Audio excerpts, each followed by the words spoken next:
আমার সকল দর্শক বন্ধুদের জয়িতা দত্ত ব্লগে স্বাগত জানিয়ে ভিডিওটা শুরু করছি।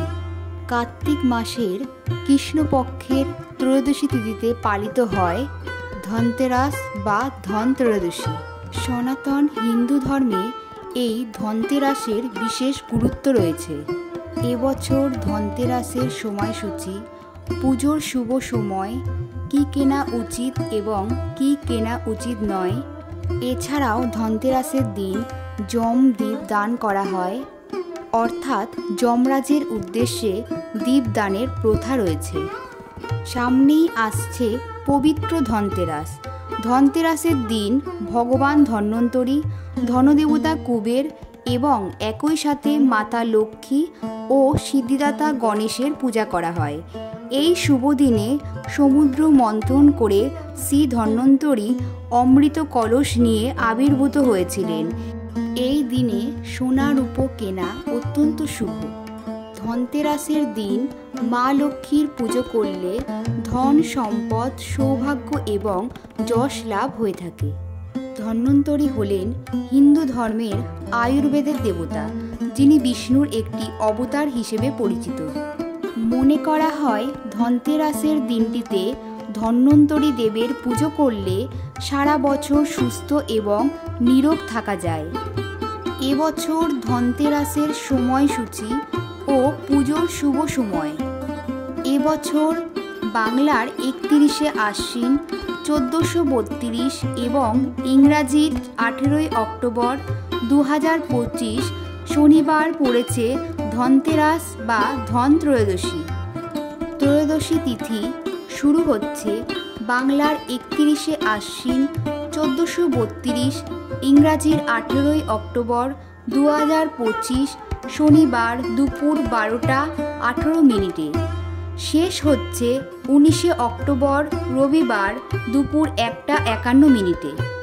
পুজোর শুভ সময় 18ই অক্টোবর সন্ধ্যা 7টা 31 মিনিট থেকে 8টা 28 মিনিট পর্যন্ত।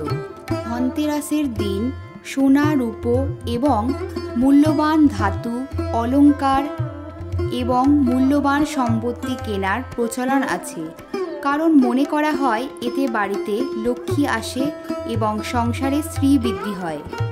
তবে শুধুমাত্র সোনা, রূপো বা মূল্যবান সম্পত্তিই নয়, ধনতেরাসের দিন বেশ কিছু সাধারণ এবং সহজলভ্য জিনিস নিজেদের বাড়িতে নিয়ে আসলে মা লক্ষ্মীর আশীর্বাদ পাওয়া যায়।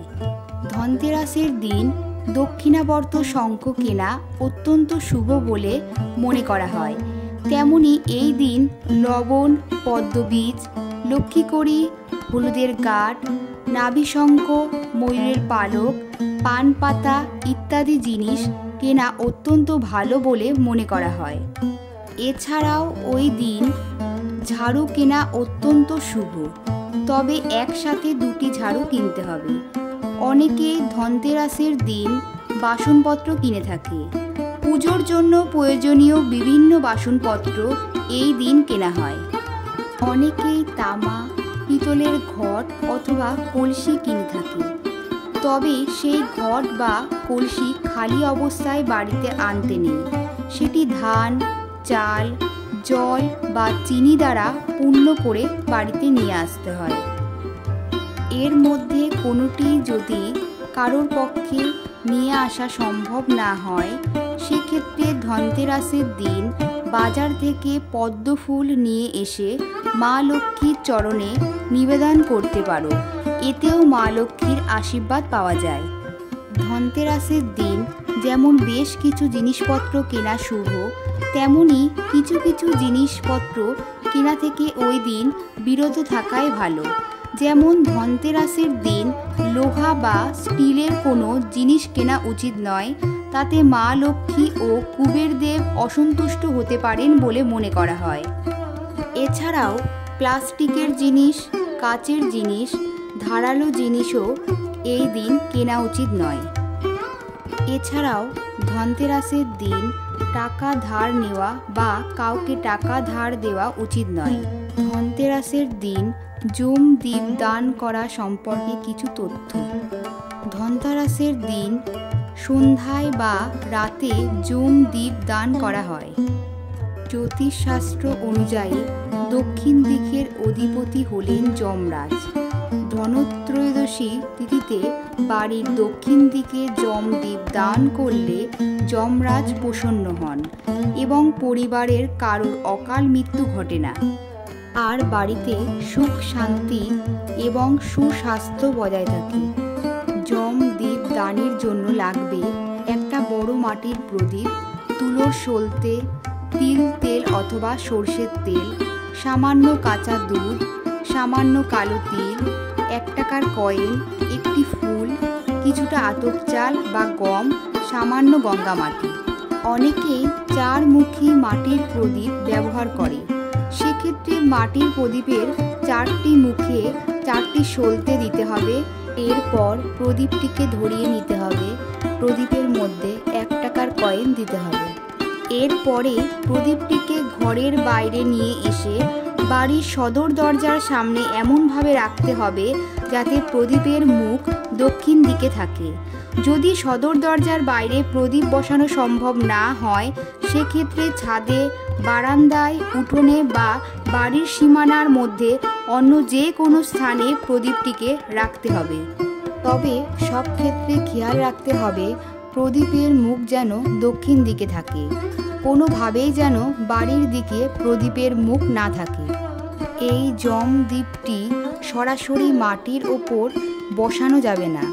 যে স্থানে প্রদীপটি বসানো হবে সেই স্থানে সামান্য গঙ্গা মাটি রেখে তার উপরে কিছুটা গোটা আতপ চাল বা গম রেখে বসাতে হবে।